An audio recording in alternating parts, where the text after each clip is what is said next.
Peachy. Yeah, we like it. Yeah.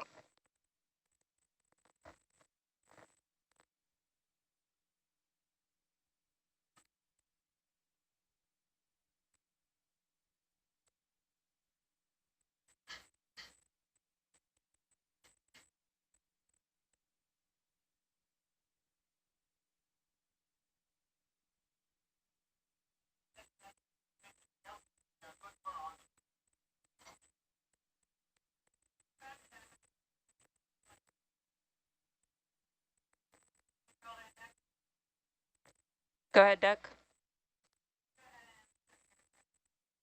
Coming up. High voltage coming up.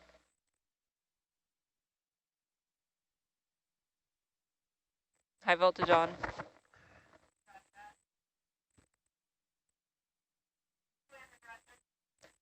Are we clear for thrusters? No, I'm clear for thrusters. We're clear for thrusters. Yeah, that's...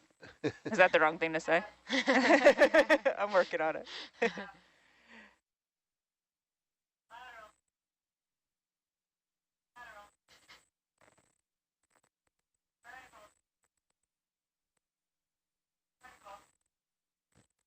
Waiting on compass. Waiting on compass.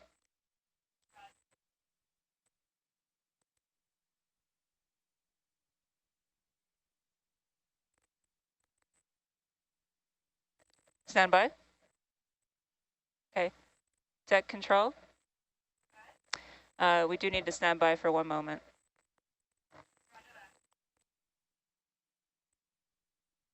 I can't leave this on very long if it's going to take a while.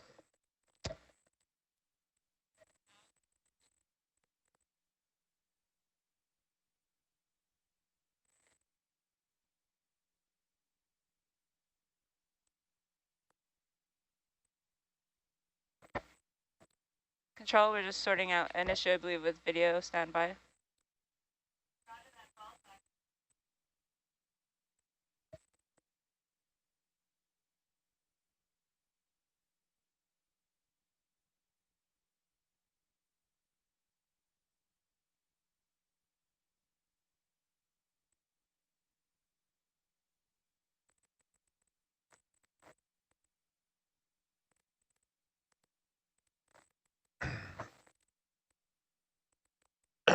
Is it something we have to have for lunch? Okay, good. Deck control, we're ready for launch.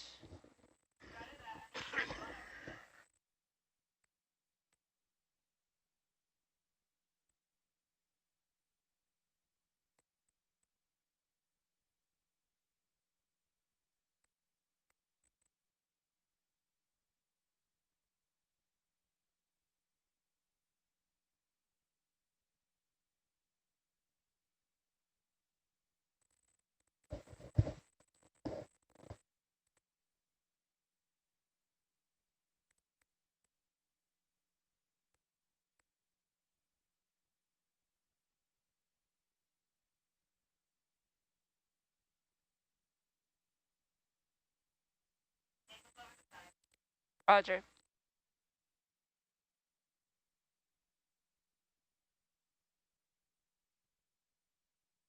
Good to go.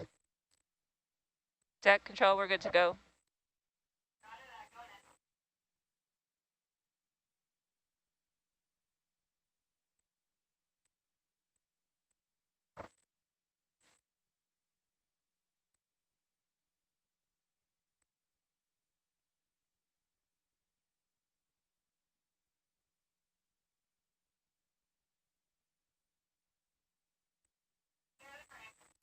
Roger.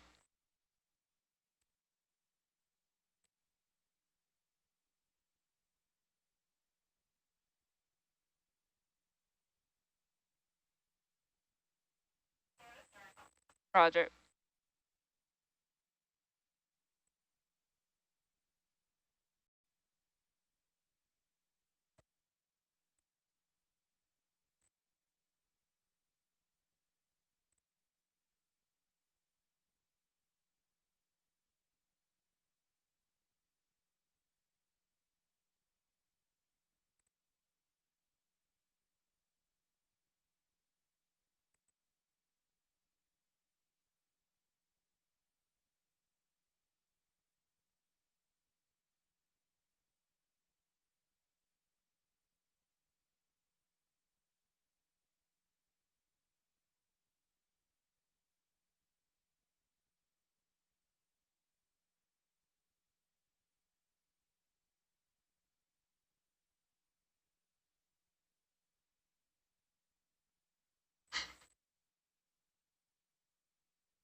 Roger, bridge, thank you.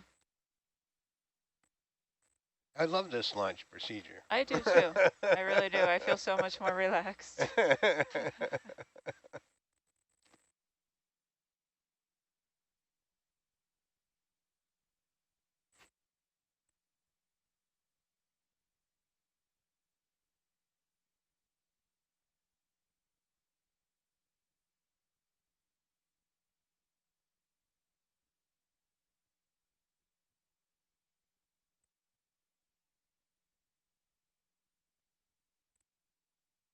I even ended up perfectly on position for the waypoint.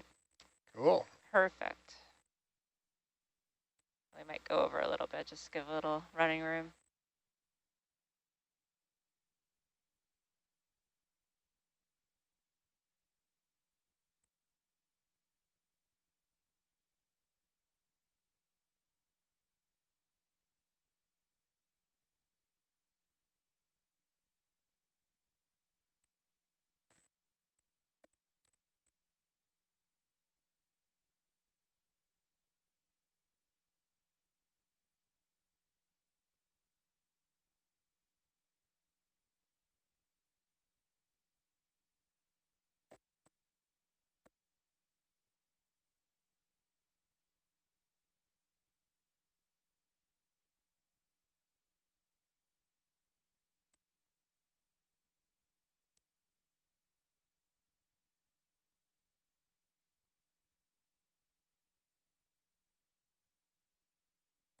Go down.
All right, you get your reps zeroed.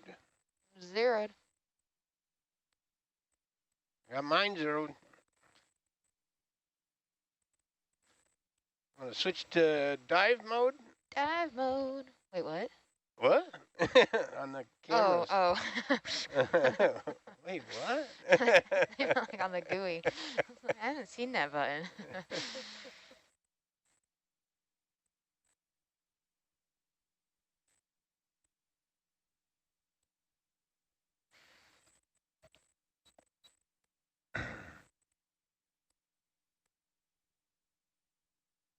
Al, you want to zoom in just a tad? Good.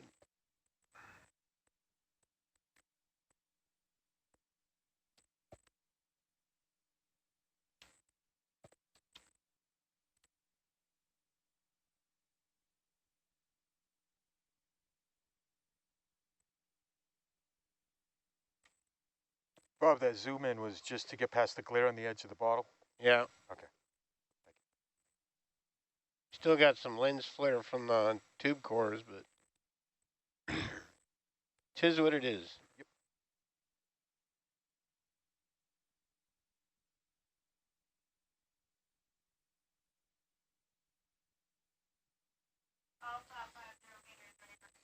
Ready for control?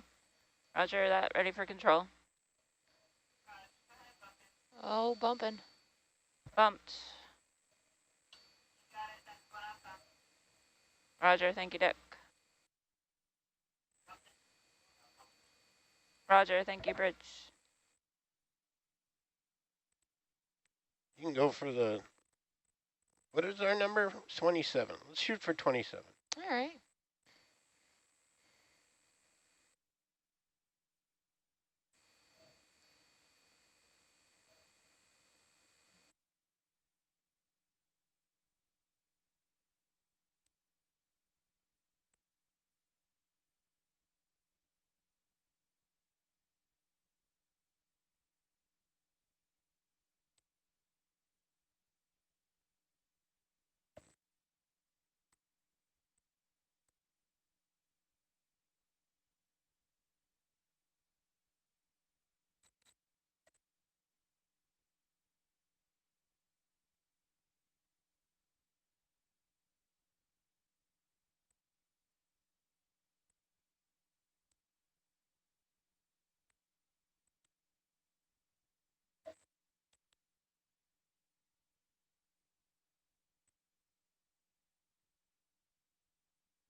I push the button and it turns blue. And then Yeah, that turns on your hydraulics to the arm. okay.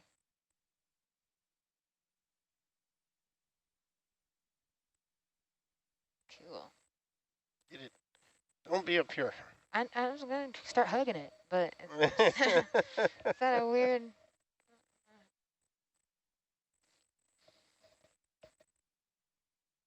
How do you hold it? So I put it in my lap. Uh-huh. I get my chair back.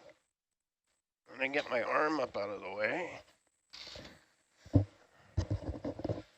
I hold it. So I get my wrist right there. Uh-huh. And then I'm over here. And I'm like, so I'm stable. Like I'm only moving this little bit with my hands, right? And then you just index it a lot. So you're not losing. If you're out here, you're like, every time the ship rolls, you're like, ah. Okay, word. Even with the sound effects.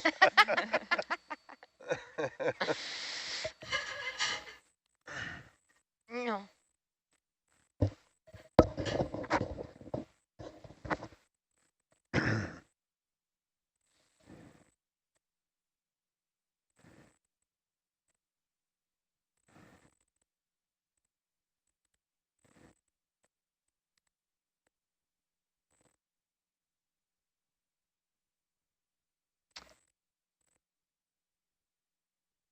All right, are we settled in?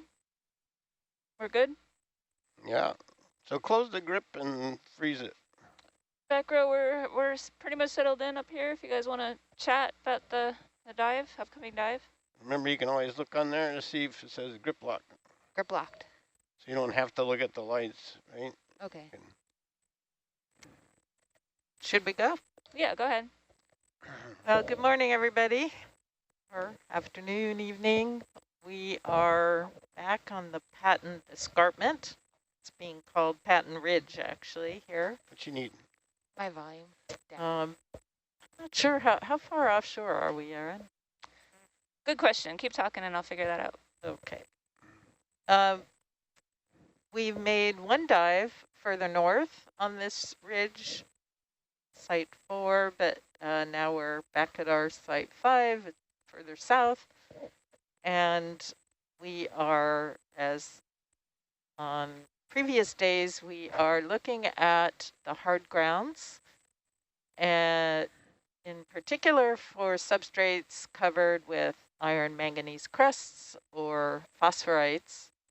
And we are interested in learning about the biological and microbiological communities associated with these mineral-rich hard grounds. Part of the motivation is because we really don't know what lives everything that lives in the Southern California borderland, but also some of the motivation is that these substrates have been targeted for seabed mining in other parts of the world. And we believe that Southern California, which has such an interesting topography and such a range of substrates, can teach us about the biodiversity and even the biopharmaceutical potential, which is Paul Jensen's part of the project. And we need this information to make informed decisions about management of our ecosystems, whether they are decisions about conservation or resource extraction.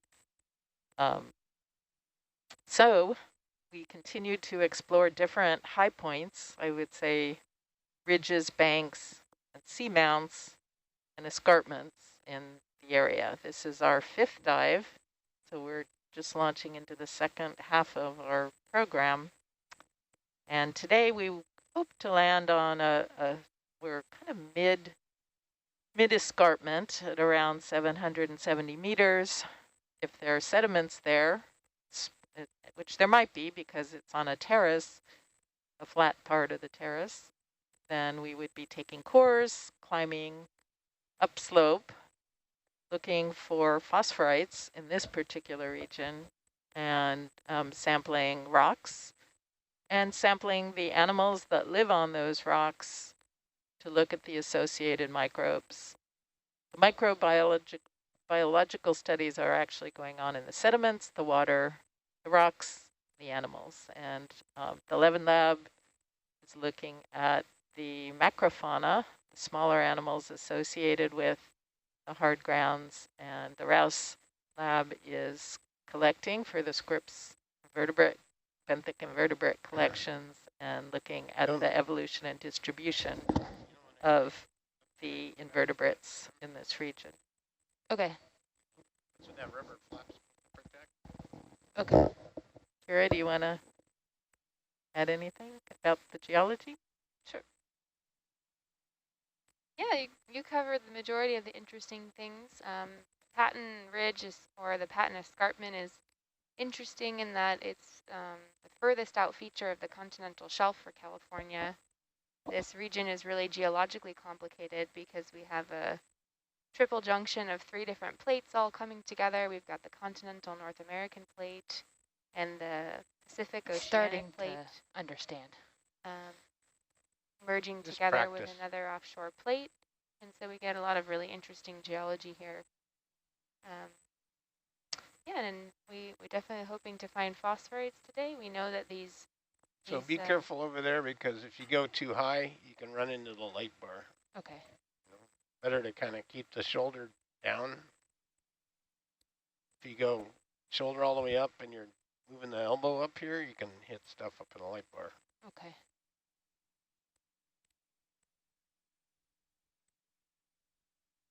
Yeah, we know that phosphorites have been dredged from the Patton Escarpment in the past, and it's always nice to get down here with an ROV and see some of the more real-time in situ distribution of the minerals and the biology associated with the minerals. We really hope to find, so far as we've been hunting for phosphorates, we've been seeing scattered rocks and sediments among other sedimentary rocks. And I'm really hoping maybe today near the upper part of this feature, we might find a field of just really dense phosphorite rocks, or maybe even phosphorite nodules, somewhere that might really be a concentration of the deposit, and see if the biology is different there and the mineral concentrations are different there. So yeah, I'm excited to look through this really cool topographic section that we picked out today. We should mention phosphorites are apatite, which is full of phosphorus, which is of interest for fertilizer, actually. That's what the mining interest is in phosphorite. And there have been mining leases for phosphorite, at least attempts. In New Zealand and Mexico, these were declined due to uncertainty and potential for environmental damage. In Namibia and South Africa, the phosphorite leases are pending. They're in litigation. Yeah, there's been a delay in their process due to environmental concerns. And those deposits off of New Zealand and South Africa, as well as offshore Mexico, are a little bit further inshore, a lot shallower than what we're looking at here at the Southern California borderland, on these bank deposits that are a little bit more offshore and a little bit deeper. But the mineral content could be similar, and so it's definitely worthwhile investigating the Southern California borderland deposits, their distribution, and the associated ecosystem resources. The New Zealand phosphorites are at 800 meters, though, so they are a little further out. Oh, okay. The Mexico ones are very shallow, 50 to 100 meters or less. In Namibia, they're also 50 to maybe 300 meters, like that. But they're sediments. Yeah. And we're not looking at phosphorite sediments as far as I know. Yeah, I don't think we'll find any out here on these rugged banks.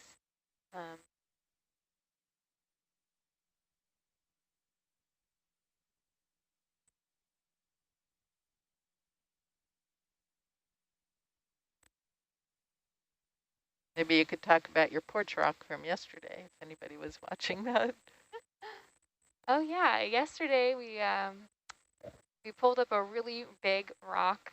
I have to credit Bob, the ROV pilot, who's piloting again today, for picking up a giant, approximately 40-pound rock that was a pavement that I was really hoping was phosphorate. And last night, much to the chagrin maybe of anybody trying to sleep below the deck where I was banging on a rock with a chisel and a hammer at 11 p.m. That was my room. Oh, I'm sorry. That's okay. Science comes first. Somebody told me it was the engine room below the deck. I'm sorry. She did ask. That was a lie. That was my room. Well, the good news is I lobbed off a chunk of it and cut it open, and it looks like that's a pure phosphorite slab. It's passed all my tests that I have to confirm the mineralogy of the rock on board. Got the right texture. It passed the acid test. If we put a carbonate, fluorapatite is the actual technical mineral that the majority of phosphorates are made out of. And phosphate has come in from seawater and replaced the majority of carbonate, which is CO3, in the calcium carbonate rocks, but it doesn't completely replace it. So when you put a little bit of acid on a phosphorite, it will have a very weak effervescence as that little bit of remaining carbonate is fizzed up into CO2, and it passed that test. So I think we actually pulled up a giant slab of phosphorite, which is really great. So thank you, Bob, for picking that up. We should also mention that the fossil marine mammal found yesterday, 2 little chunks of the black, what's potentially a rib or something like that, were recovered, and sure enough, looking under Kira's magnifying glass, they definitely look like bone structure. So it Very cool. is a fossil. Yeah, it'd be cool to do some further analysis on that. We're pulling up all kinds of treasures. So we're 140 nautical miles or 260 kilometers offshore. Okay. Yep.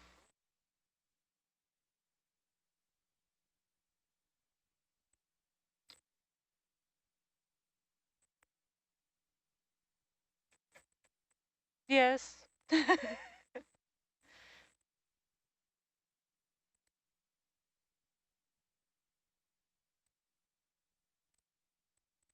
So we have the dive loaded in high pack. We're starting, like you guys explained, down low on this terrace, which is one terrace up probably from the base of this feature, if I zoom out a little bit.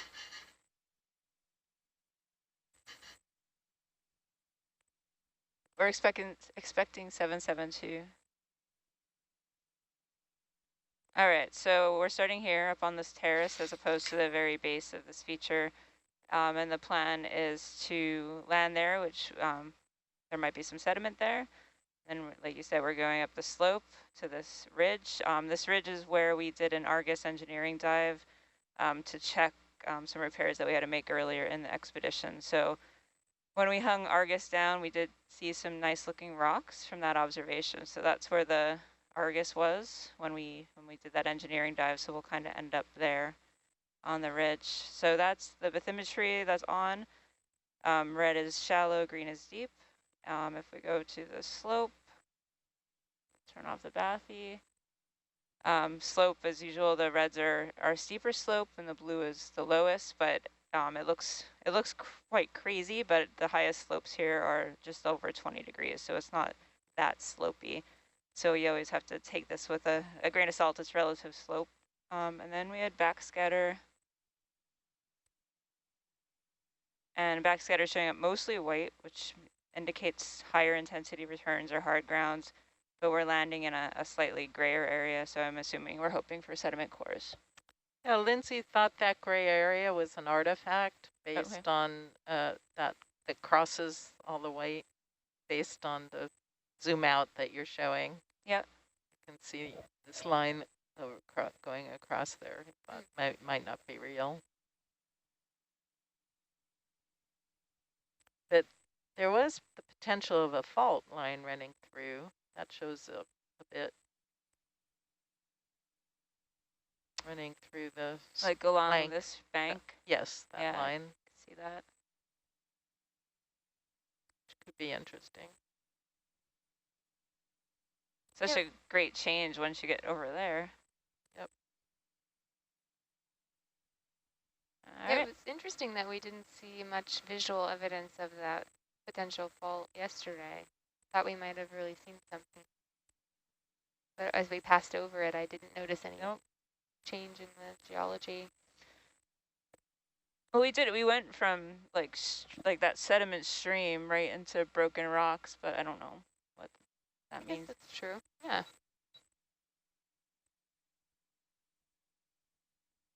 Hard to tell if that's just a talus pile at the bottom of the slope or maybe part of some activity there. Right.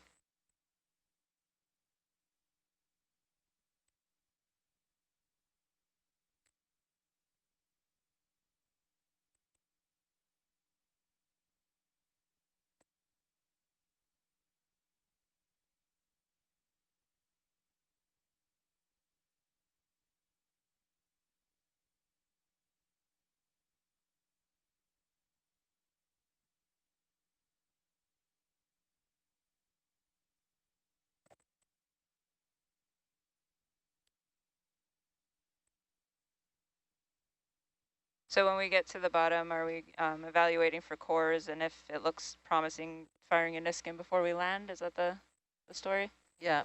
Okay. That would be what I want to do. Thank you.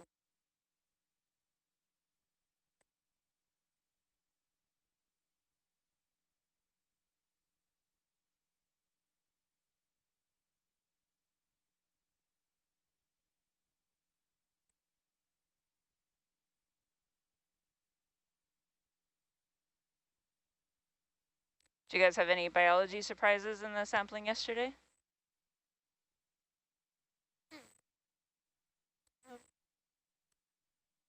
I do know that Greg ended up finding later in the evening.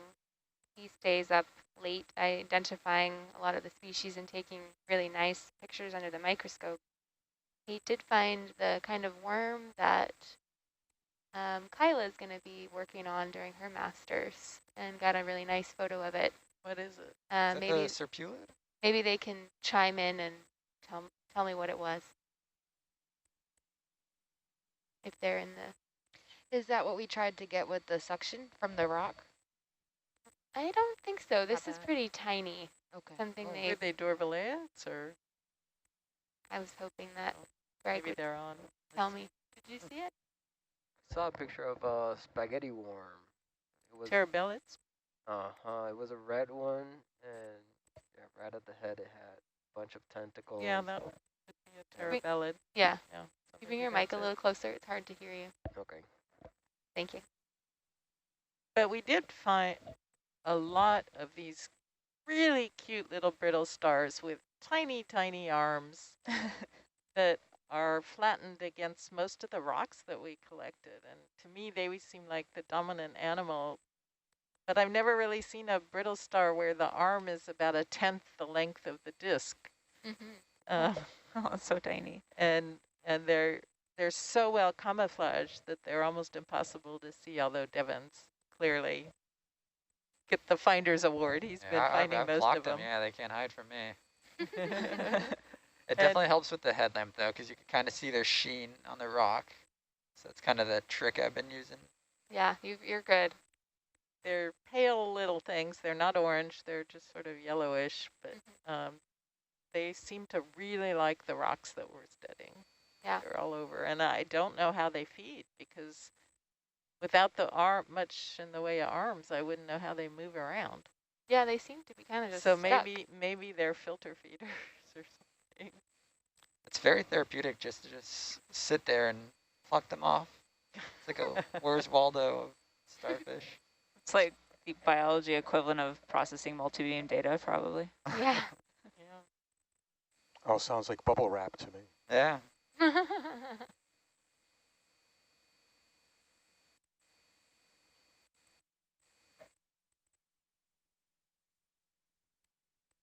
The other really cool creature that people have been learning about from these rocks are the gromids. They're these little, they look like little grapes or sausages. Yeah, little sausage links. That are less than they're a few millimeters in length most of the time, and they're a clear organic sac, essentially filled with the fecal material of these single-celled organisms. But they've been pretty common for the last couple of days on the rocks as well. They're very interesting. They can be as big as a golf ball. I've seen them in the Arabian Sea. Oh, we haven't seen any that big around here. No. Yeah, maybe a couple centimeters is the biggest we've seen. 1 centimeter. Yeah, probably about 1 centimeter.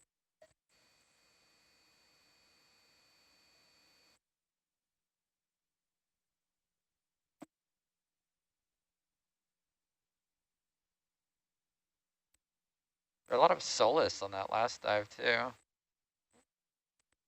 What I've been surprised at is that the sea cucumbers clearly do well in the ecosystems we're studying, but every dive has had a different dominant sea cucumber. Yeah, that's true. One day it was Panicia, which we might find here, because it was at Site 4 on the Patton Escarpment, and another day it was that really big purple one. I don't know the name of it. Yeah. Yeah, we tried to suction that one, but I think we lost it. A very large one. No, or even we collected it and it came out. Yeah. And then yesterday it was the really large solus, which are sea cucumbers with calcified scales on the outside. And they're sessile, and they have a huge white set of tentacles that were protruding. So when we saw them during the dive, it looked like each rock was covered with, they almost look like a cnidarian or something like that, but each rock had white tentacles. What's sessile? And the body itself really blends in and looks just like a rock. Sessile doesn't move. Oh, thank you. I said, what does sessile mean? Oh, But it doesn't move. doesn't move. I mean, they could, I suppose, but they seem pretty well sealed onto a rock. Those were sea cucumbers we were seeing. Oh, I didn't All realize those white tentacle things. Oh. Yeah, it looks almost like it was a bryozoan attached on the rock. The tentacles look pretty stiff, like a branch, like a Like a tree. like a tree. Interesting. Jeez. Another organism, the brisingid starfish, seems to do very well here. They do. They dominate We've seen almost them all on the every rocks. dive. Yeah, and they go for the rocks. And So these are filter feeding starfish. They live upside down from a normal starfish. So most starfish have their mouth facing down, so they can eat things on the bottom. These starfish have their mouth facing up, and they put their arms in the water to filter particles. But yeah, they're so beautiful too when you see them Yeah. in large numbers. But we've seen them on pretty much every dive. Mhm. And they like, I mean, they like high places, which is what we're studying this cruise. Ridges and banks and anything that topography that sticks up and accelerates the currents.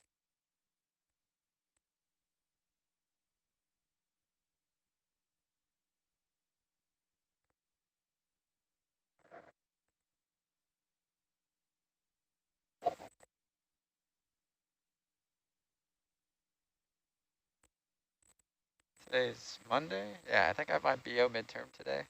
You have a midterm too? Yeah. Well, I You won't. don't have to take it out here. No, I won't have to. I'll turn it in when I get back ashore. But I think it's due today.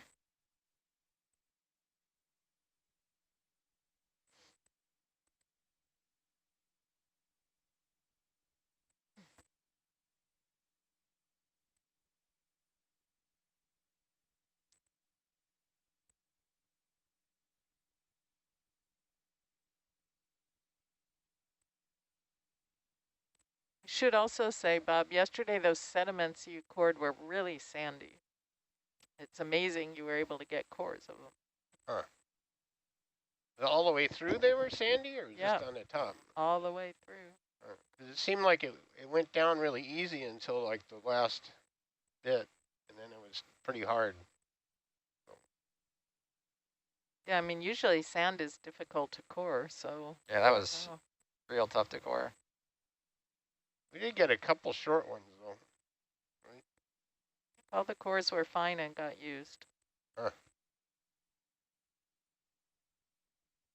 Paul's group only needs 5 centimeters. Ah.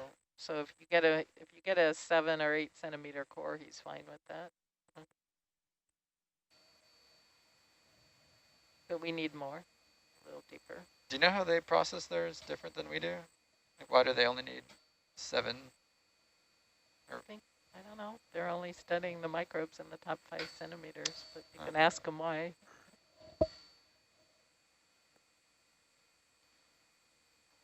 I'll stop. I'll step back. Just a little deeper than 30. In general, the concentration of life is highest at the sediment surface, and as you go down core, it declines. That makes sense. It's not always true. Sometimes the macrofauna are at their maximum numbers a centimeter or 2 below the surface. I think they said the only macrofauna they found yesterday was that little bromid, though. You wouldn't necessarily see auto-heading. them without a microscope. Yeah. And they weren't looking. Must be near the bottom.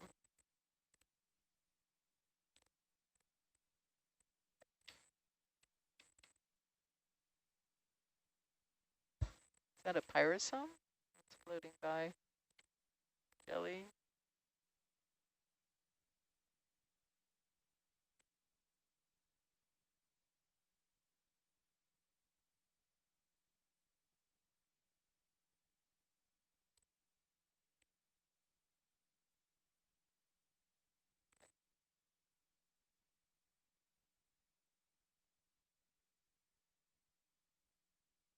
Okay, Caitlin's chiming in. They do need 12 centimeters of sediment in their push cores. So they saved all 10 centimeters and then extra to extrude. So they subsection the first 5 centimeters. Okay. Thank and you save for the next 5 correcting us, centimeters. Caitlin. I misunderstood.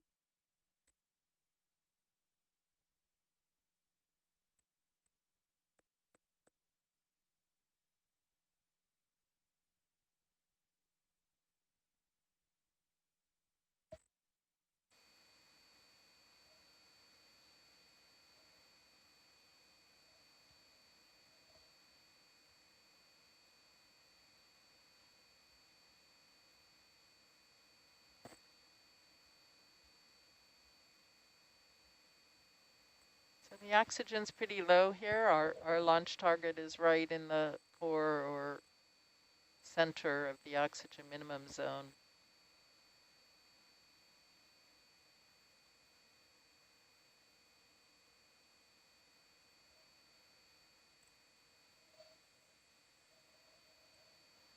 Not sure which of these is actually.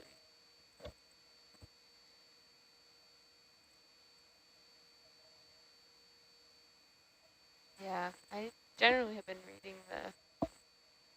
just the, This is I don't know how the corrections are done for the lower plot. I also can't really see it.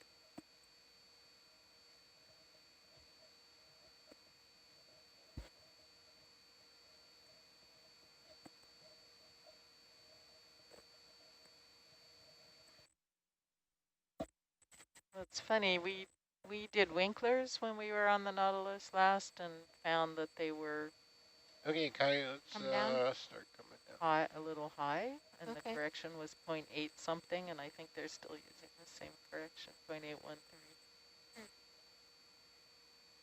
What are winklers?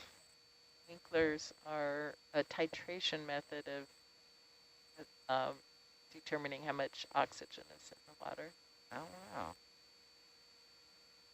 Wow. Lily did those. Well, we brought the samples back and Lily ran them. All right, visual on the bottom. Kylie, I'm going to check zoom on Argus. Hold on. Looks sedimenty. So Yep, let's take a Niskin. take a Niskin before we land. So this will be our first sample. Yes, please, on the Niskin. NA124, 113, N1. Was that 113? Yes, 113. Okay.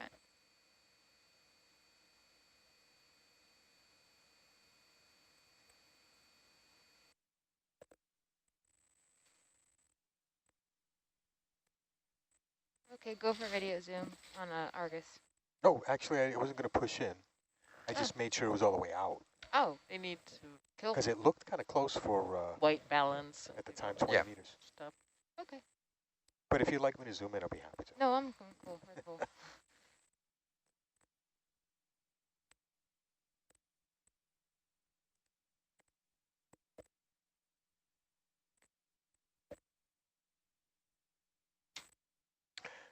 Can we, yeah, thank you. Can I ask how many meters off the bottom we are? We're 3.5 meters off the bottom. Beautiful, thank you. Yep. Do you want me to change the view to Can the port bio? we?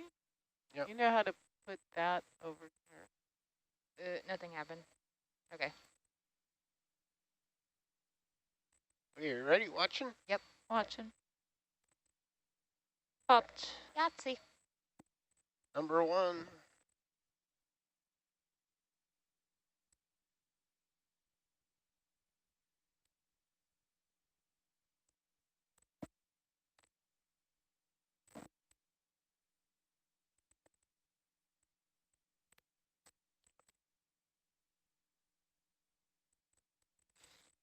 Bob, white balance.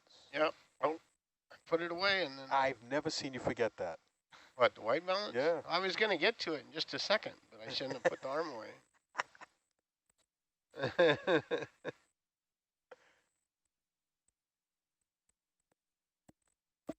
Process and all.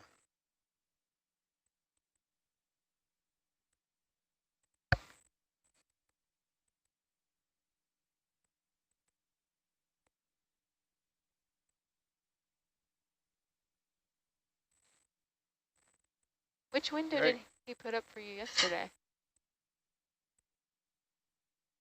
All right, going black. You all reset? Yep, I will. Did you get a depth for that Niskin? Yep, 773.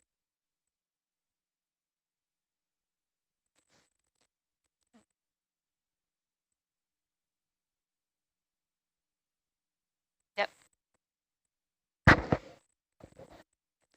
Do you guys get the We're position at information? 770 here.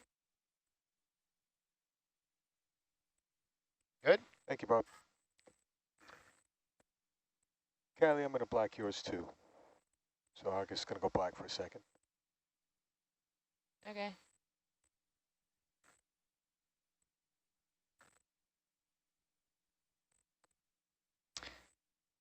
Are we okay for a reset now? Yeah, yeah. Do it. All right. DVL reset is done.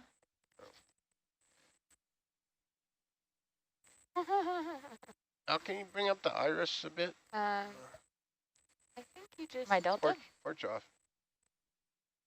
Oh, I thought you That was meant... Al, not... I thought you said bring Argus up. I was like, I think my delta's okay, but all right. No. Science, you got that position on that target okay? Yes, thank you. Yep. Yes, thank you. All right, what are we doing? Tube cores? I'm just trying to get you in view. Just two? Spinning slowly. Do I need to back up? You can see me. Oh, I'm spinning said my two. turning my heading. Tube cores. All the cores. There you are. Got it.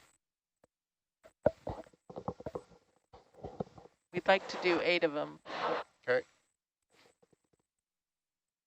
Okay.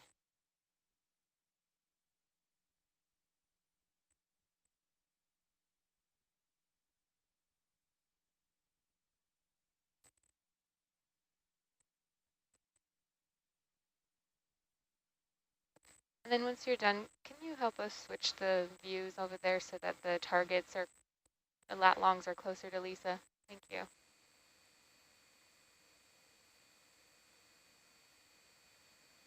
Oh, perfect. Thank you.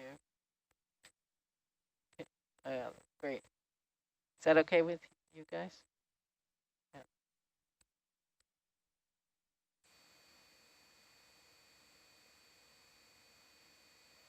Does this look okay? Yeah, we're back. Well, I guessed right. We're in Panicia land. Oh. All those sea cucumbers. There's our friends. They're our patent escarpment sea cucumber. Yeah, Yeah, that's that's true. the difference. No sea pens today. We Well, got some sea urchins, rockfish. I think when we dove site 4, we started a bit deeper, so maybe the sea pens like it a little deeper. You can zoom in on the Argus view, too. Remind me what CQ says where? Panicia, And Nikia. I'm pretty sure. Somebody from All right, downstairs can chime in if I'm wrong. Sample tray out. More? Or is that Yeah, okay? that's good. And then switch to the... Sample mode.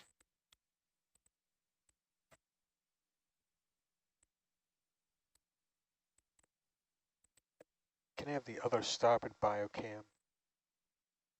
Right now I'm looking at port bio for Niskin. Yeah, you got to switch off of the...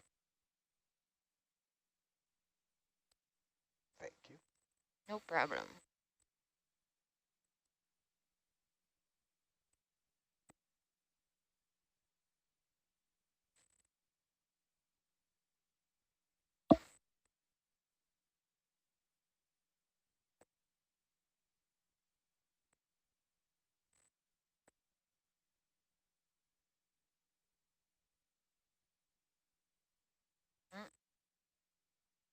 You're gonna get his body?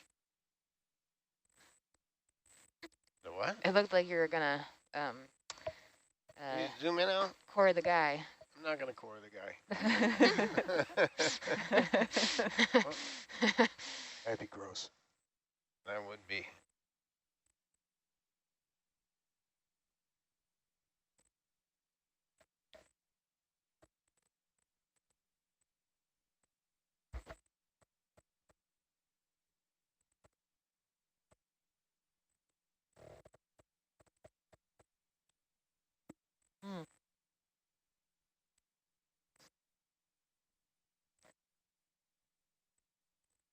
That's great.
These sediments also might be sandy, a bit sandy being on a terrace. That's Feels like the ones yesterday. fair bit of currents.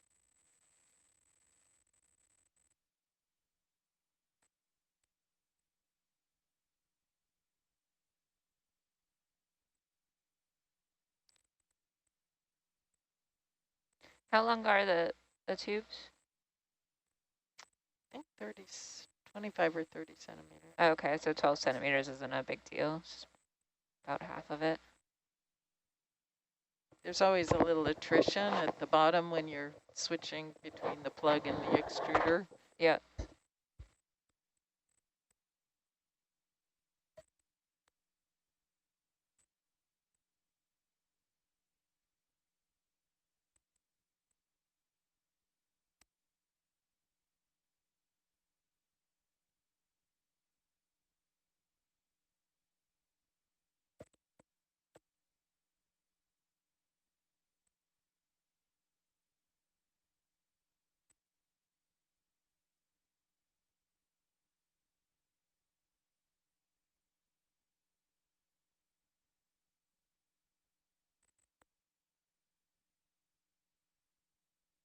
It was really fun, the texture of the Wrong sandy one. cores from yesterday. At the end for your thick section, Lisa was cutting it like butter practically. Sand is easy to, these sandy sediments are well behaved. They don't drip out or fall out or slop around. Seems a bit softer right there. Interesting. But then you hit the like a hard layer right there, you know?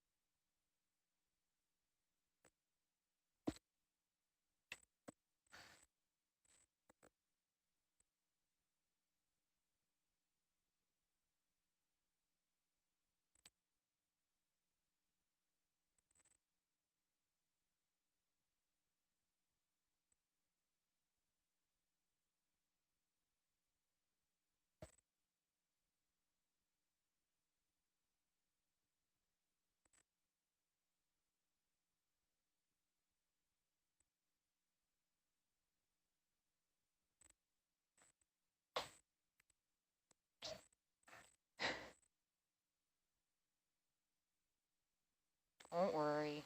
It's all sheer hands.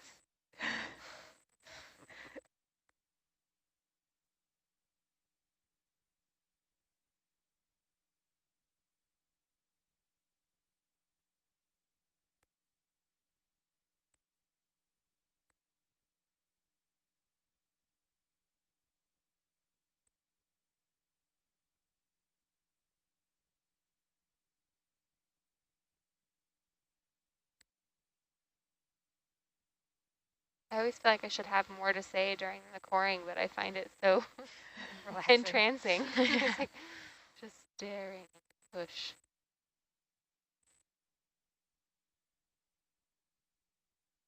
Wonder what the sea cucumbers think. They don't seem to care, which is funny.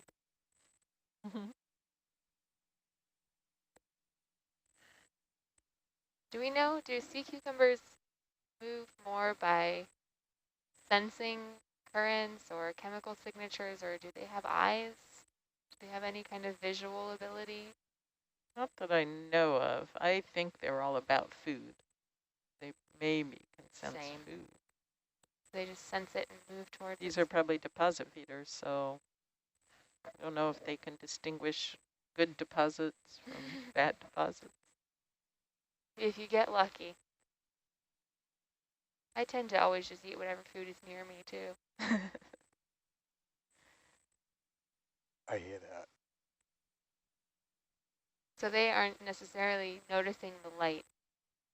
I don't think so. You zoom in now? Although I'm always surprised about sensory organs and even light receptors on the sides of invertebrates, so I can't be sure. I don't know.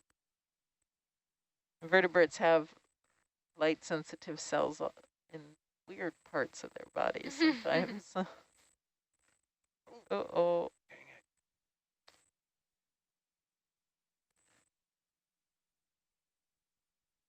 Zoom out a little bit.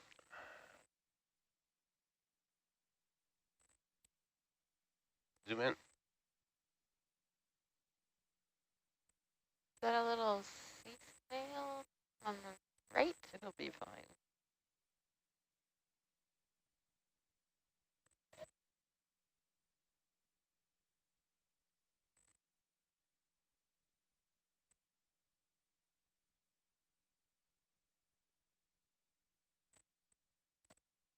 Yeah, that looks like a snail shell color. And down there, Mm-hmm. possibly a Bathybembix, which is the really Turn on the common porch light. Yep. sea snail. Porch light's on. Can you move my pen and tilter? Sure. Is it racked out or the camera racked Yeah, in? it's backed all the way out. Okay. Pan over a little bit, get on 6.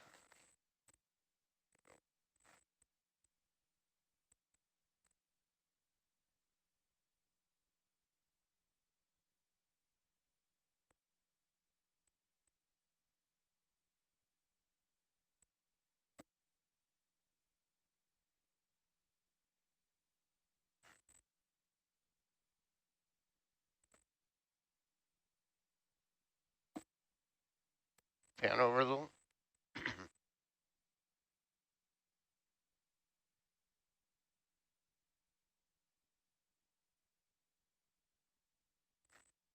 Must be nap time for the sea cucumber. They're not moving at all.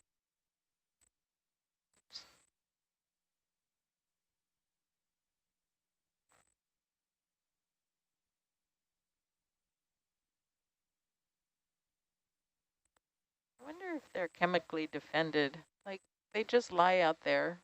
Anything could eat them, but nothing does. Yeah. Doesn't look like there's any attempt at protection, camouflage. Yeah. Yeah, and they don't seem to have any scarring or look like they've been really bothered. I wonder what they taste like. They Well, look, they're, look really gross to me. I mean, sea cucumber is common on the menu in Asia, so I don't know if it's this type.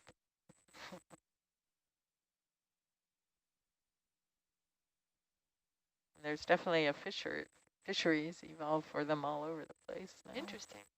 But Maybe I haven't heard of deep sea cucumber fisheries. That's the next big thing. Let's start it before someone else does. Seems like it would be kind of like when you have aloe. I feel like that would be the inside. Well, I was hearing that with increasing ocean acidification and rising temperatures, that read an article that said it would be the rise of the jellies, that jellyfish would really